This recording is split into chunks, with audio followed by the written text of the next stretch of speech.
Fabulous. What a joy to be with you this morning, whether you're here in the room or you're joining us online. Thank you for having me to Kingsgate. It's been wonderful to be working on the Alive series, and I'm so excited about Easter. So I've come up from London, married to Darren, we're church planters. I'm really excited about Easter for another reason. 2 of the girls in my Monday night Bible study group are going to get baptized. So I just want you to know I live this stuff as well as talk about this stuff. Ever since my earliest days, I've just wanted everyone to know my best friend, and his name is Jesus. And I never could understand how anyone could get through life without him. And so that's just been, it's my lifelong passion. And I'm so excited to come and be with you this morning. I don't know if you've ever had one of those moments where, I guess it's a light bulb moment. Sometimes we live in a world that we have limited ourselves, and we live within what we perceive the world or the map to be. Let me illustrate this to you. I got married about 8 years ago. Now, I thought that this would be very exciting. I've always missed the fact my sister and I shared a bedroom until she left to go to university. And every night we used to chat and do a debrief on the whole day. It was very exciting. So I thought, great, when I get married, this will be amazing. I'll be able to, climb to bed and have a great debrief on the day. My husband, on the other hand, loves books and reading. And so, when he comes home, he likes to unwind after the day by reading a book. Doesn't really want to do a debrief on the day at that moment. Don't know if any of you have shared that experience. So I've had to learn that this is reading time. So, there's a bit of a hoo-ha as Rachel tries to find her book. And recently I was like, I just don't know what novel to read, and I've run out of novels, and I pad around the room, and I look at this one, I haven't done that one, I can't find a novel, and I'm like, can't find a novel. I know, my sister-in-law, she gave me a novel at Christmas. Maybe that is still in the Christmas present sorting box. Do you have one of those? Haven't quite found a home for everything yet. So I go padding off, find that, but can't find the novel, get back into bed. I mean, he's trying to busily read here. Can't find a novel. And then he goes, Rachel, where is your Kindle? It's got, 272 novels on it at a flick of a switch, and a few more thousand available. Where is your Kindle? You see, I was living in the non-digital world. I'm a bit more familiar with that, and I was looking for that paperback, And there he is reading on his device, looking at me going, the whole world of reading is open to you. And it was sitting right next to my bed. But I'd forgotten of its existence. And I was living in this shrunken world of, I need a paperback, and I need it now. And I forgot to buy one or go to the shop. Ever had one of those moments? And suddenly the world opens up to you and all the choices and all the options. You see, we can live in our perceived worlds, and it's a bit like that when it comes to evangelism. You see, sometimes I go around the country and I ask people what they think it's like where they are. How easy or tough is it to do outreach? Jesus describes this in a passage which I'm going to read to you. He describes it as a harvest, like a harvest field, so we can harvest people and bring them in and see their lives changed by Jesus. That's how he describes it. So I ask people, what do you think the harvest is like in your street, in your neighbourhood, where you live, across the city of Peterborough, or wherever else it is that God has placed you? What would be your answer to that question if you're just thinking about it for a moment? What would it be? Do you know there's an awful lot of places in the UK that the hardest possible place for outreach? That's normally what people say to, it's really tough here. It might be easy where you are, but it's really tough here. What did Jesus have to say? Will you come with me into Matthew chapter 9, and we're going to dive in at verse 35. And Jesus went through all the cities and villages, teaching in their synagogues and proclaiming the gospel of the kingdom and healing every disease and every affliction. When he saw the crowds, he had compassion for them because they were harassed and helpless like sheep without a shepherd. Then he said to his disciples, "The harvest is plentiful, but the laborers are few. Therefore, pray earnestly to the Lord of the harvest to send out laborers into his harvest field." What does Jesus think about the harvest? What word does he use? Plentiful. Could Jesus be right? What do you think? Is my perceived world, a bit like the paperback, right? Or actually, is the truth something different that I just haven't grasped, but Jesus has? Well, we want to find out, don't we? So how could we find out? Well, we decided to find this out on a national scale. It's a project called Talking Jesus, and it's research-based. I love research. I love finding out what people really think about things. And one of the ways you can do this is we've used a really good, amazing company that have done this. We did this in 2015 and we've done it in 2022. We've done it with a group of partners, and we originally did it for a denominational leaders summit. Sounds grand, doesn't it? Where we were going to put evangelism back into the heart of the church. And I'm like, the problem is we're all going to come along with our perceived worlds. The person I last spoke to on the bus, or somebody that I met in the supermarket, or what's happening in my street or my church. And then from that, we're going to extrapolate a strategy for evangelism. Whereas what we need is actually a proper picture. What's actually happening in the UK? Because sometimes what we think and what's actually happening are two different things. A bit like some of our thought leaders who sometimes control what we think about what's happening in the UK when it comes to people wanting to know about Jesus. Our thought leaders can be out of touch with the UK population, and we've seen that occasionally, haven't we, with things like voting. It can be out of kilter. So why don't we find out what people really think about Jesus?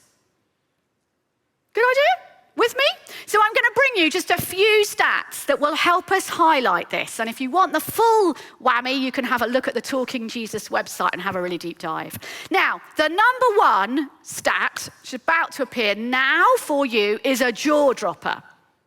This is one of the ones where people went, absolutely no way, Rachel, this cannot be true. It meant we had to do the research again with an even bigger sample. If any of you knows anything about research, it just came out again. This really is what's happening in the UK.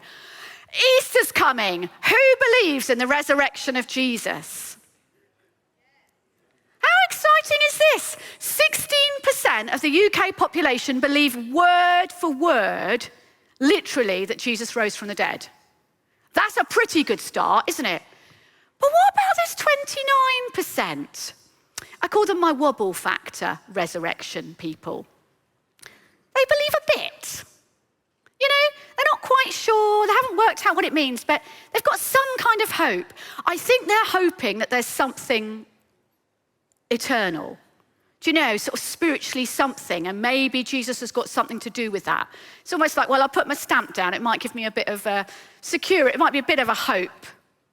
Well, who'd like a cup of tea with one of them? I'd love a cup of tea with one of them. Or one of you might want a pint with one of them down the pub.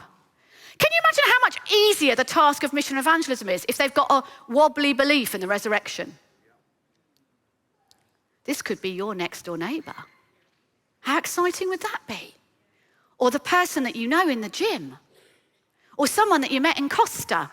Or somebody that I meet on a train. I do a lot of trains. That's exciting, isn't it? That could be that person. Now suddenly, they're not as closed, are they? Suddenly we know there's these people out there. So this is why we've done the Alive series. We want to have a chat with 29% of the UK population who've got some concept of something around the resurrection. And I can guarantee to you that they're out there. You've just got to find them. Well, doesn't that make it a bit easier this Easter? And I can guarantee you they're across generations. It's not like just one group of people. This is across the generations. This extraordinary group of people exist. And you're like, oh. Because very often we kind of think everybody else is an atheist. They're not. They're kind of maybe hopeful, maybe.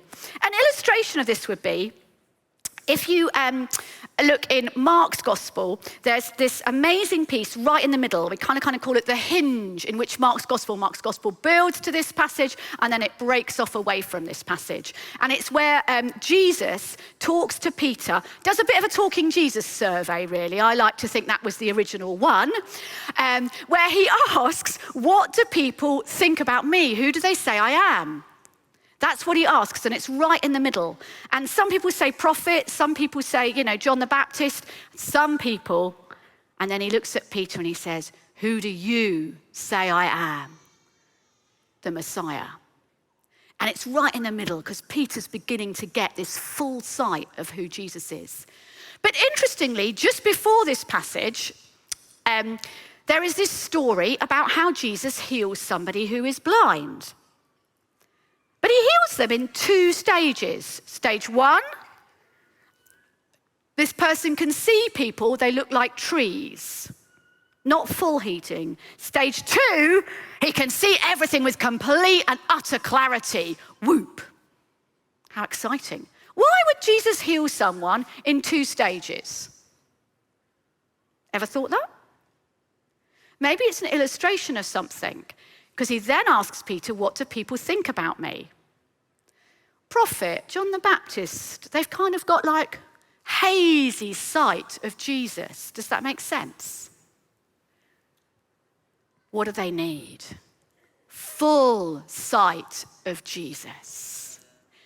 The next thing that happens in the middle of Mark's gospel is something called the Transfiguration. Jesus on the top of the mountain with a few very close friends, where they are blown away because Peter's got a bit of sight, and suddenly he gets this full, glorious image of the power and the glory of who Jesus is. Like blazing glory, the authority of Jesus, everything. I mean, they're just blown away by it. That's the sight we want people to see this Easter. We want them to move from, well, there could be something, to, oh my word, I met the risen Jesus and he has transformed my life and I'm now living as a different person. That's the offer. And the exciting thing is, we know that these hazy sight people are out there. That's exactly who we're targeting for this course. We desperately want them to have the full picture of Jesus. Super exciting. I was on a train going from somewhere to somewhere. I'm often on a train. I'd been at one event and I was off to another event, so I was quite tired. I was moving from HTB Focus to the Ichthus Revive, and I had my suitcase with me. I carry a little wheelie suitcase. So I'm sitting on the train with my wheelie suitcase. And I know all these stats, by the way. I talk about them a lot. And onto the train, and I'm tired. You don't get much sleep at Focus. So I'm tired. And onto the train steps a couple with their young child. Now, I know statistically speaking, they're some of the most open people in the UK because they fit all the boxes on that. And I'm looking at them, and the child is playing with things and throwing cards around, has got to sort of crayoning all over the place. And I'm like, that little voice, ever had that little voice? Rachel, you have a Noah's Ark book in your bag. Oh, I know, but they'll think I'm a weird Bible woman. Rachel, you have a Noah's Ark book in your bag. And now the child is actually crayoning on the train walls. So, it would be quite a good thing maybe to bring this out right now. Yes, but if I go, they'll think I'm a weird Bible woman. In the end, obviously, knowing that, I just want you to know, even knowing the research, sometimes I have those moments. I'm like, oh, for goodness sake, what is the worst that's going to happen? So I open my suitcase and I pull out Noah's Ark and I smile and say, hello, I just wondered if your daughter would like this book. It's a story from the Bible and it's about Noah's Ark. Oh, lovely. So I sit there with Tinkerbell, whatever, and we read Noah's Ark. Here are the giraffes, here are the penguins. Da, da, da. And then the father, he looks at me and he goes, it's very strange we should meet you on this train today. Something inside me goes, oh yeah? 2 weeks ago, for the first time ever, as a family, I decided we would go to church for the first time.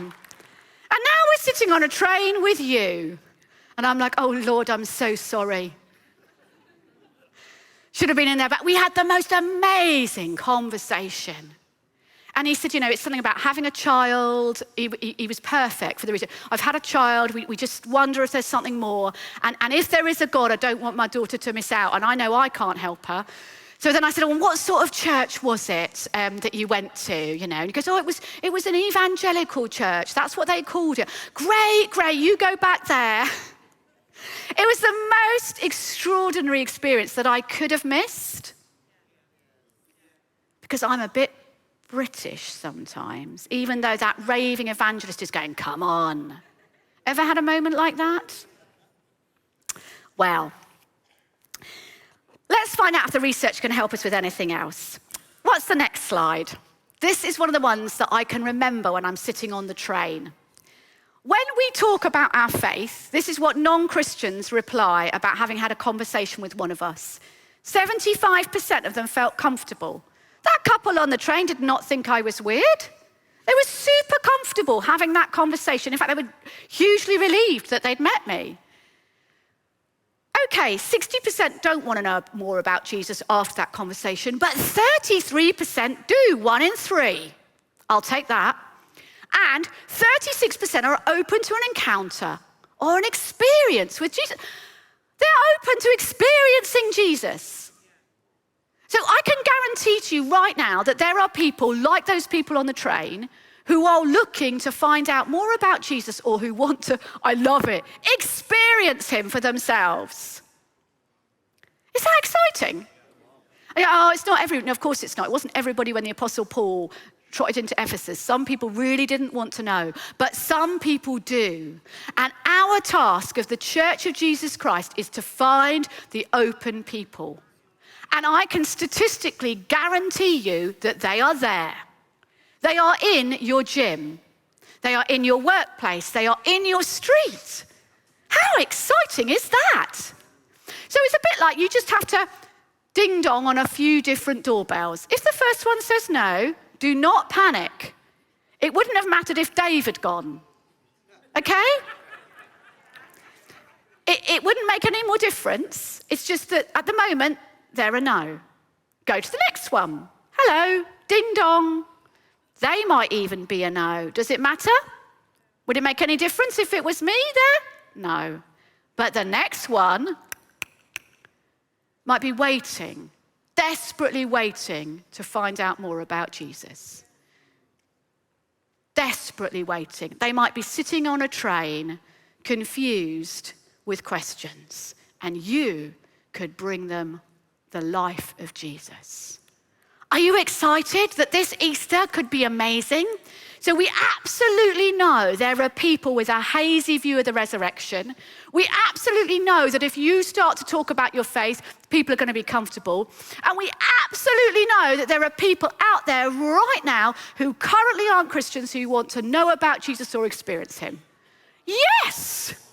The task of evangelism. How just got easier, didn't it? Super exciting. I want to just say a couple more things. The next slide will help us with looking at what people are asking. Look at what happens when you die. Really important. 13% of the population want to know what happens when they die. This, again, was the question that resonated the most across all the age brackets. Church, do we have an answer as to what happens when you die? Do we want people in the UK to die not knowing where they're going or to have had the opportunity at least once of experiencing or making the choice to choose Jesus? Not on my watch, surely not on your watch. This is a country where we have freedom to share and should share, so that nobody is dying without an understanding of what happens when they die. Next slide. This shows us some of the influences that bring people to Jesus. Look at number 1, life events. That shows us why there's that openness now. So do you remember I was saying about the paperback book and the Kindle? The paperback book is maybe in the past, 20 years ago, 30 years ago. The Kindle is now, the reason being that people had built their lives on what they thought was a foundation. The pandemic completely wobbled them and shook their foundations. An economic crisis is shaking them. There's wars that they feel out of control about. And all those things are wobbling people's worlds. And when people's worlds wobble, they ask questions. And the church needs to be ready to answer them. That's why there is such openness now. When we did this research in 2015, it wasn't quite as good. It was 1 in 5, and now it's 1 in 3. That's why now is the moment, not 10 years' time. It's now. We have to do this now. Look at that Bible up there. The Bible, reading the Bible, 19%. I don't know, I'm sure that you will read the Bible. I read the Bible every day. Every day I'm transformed by God because he speaks to me on his own terms. I've become an absolutely raving Bible woman since I saw this research. I want it in everybody's hands. And recently I heard a story of another amazing Bible woman. But she lives somewhere completely different. She is in Iran. Unlike trains, she's more good at her mission on buses. But this lovely lady, they get Bibles, they smuggle Bibles into Iran for her. She cannot see very well. She cannot hear very well, and she struggles to walk.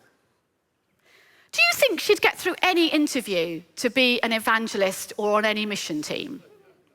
I think we'd most say, it's all right, dear, you just stay at home and pray. Let me tell you. So she gets these Bibles and they come in. And every day she gets her big see-through plastic shopping bag. And she loads her Bibles into the bag. Then she struggles off down the road to the bus stop with her bag. She gets on the bus and she goes into the dividing line between the men and the women sit separately. She looks for a young woman. She says, I'm struggling, dear, to read my book. I can't see. Would you mind reading it to me? So the girl starts, and Jesus said, and then she says, I'm so sorry, dear. I'm struggling, I can't hear very well. Could you speak up a bit? And Jesus said, the whole bus is listening. And then they're like, what's that book you're reading from? Well, that's really, I've never heard it. Well, don't worry, I've got some in my shopping bag. And she hands them out all the way down the bus. How amazing. She can't hardly see, she can hardly hear, and she can hardly walk. And she's in Iran. She's in Iran. If they find out, they will kill her. They will kill her. I'm a bit worried on a train about looking a bit weird. No one's going to kill me, people, are they? If I hand something to them, they're not going to kill me. The only thing they're going to think is, a bit strange. But actually, they might be sitting there waiting, desperately hungry, desperately thirsty for someone to come along and help them discover who Jesus is. You have one of these, you're sitting on it. Who can you give this to? If that little woman in Iran can manage this, we can do it too, can't we? We can do it too. Take this card. This could be the invitation that enables somebody to go from partial sight to full, resurrected, glory sight of Jesus. This Easter, you could be the person that brings somebody to discover the amazing, joyous, resurrected Jesus. Can we do this together? Amen.